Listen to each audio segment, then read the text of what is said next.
മീനക്കൂറാണ്. Pieces എന്നാണ് ഇംഗ്ലീഷിൽ പറയുന്ന പേര്. പൂരുരുട്ടാതിയുടെ അവസാനത്തെ ഒരു പാദവും ഉത്രട്ടാതിയും രേവതിയും ചേർന്നതാണ് ഈ മീനക്കൂറ് എന്ന് പറയുന്നത്. മീനരാശിക്കാർക്ക് വളരെ ശ്രദ്ധിക്കേണ്ട കാലം തന്നെയാണ്. ലഗ്നത്തിൽ കുജനും ശനിയും ഒരുമിച്ചാണ് സ്ഥിതി ചെയ്യുന്നത്.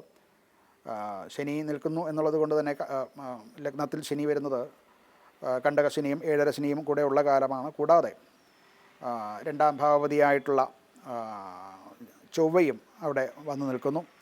പരസ്പര വിരുദ്ധമായിട്ടുള്ളതാണ് ഈ രണ്ട് ഗ്രഹങ്ങളും.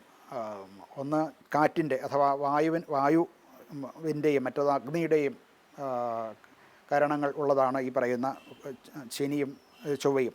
അതായത് പരസ്പര വിരുദ്ധമായിട്ട് ചിന്തിക്കാനും പരസ്പര വിരുദ്ധമായിട്ട് ഉള്ള പ്രവർത്തനങ്ങളിൽ ഏർപ്പെടേണ്ടി വരികയും ഒക്കെ ചെയ്യേണ്ട ഒരു കാലമാണ്.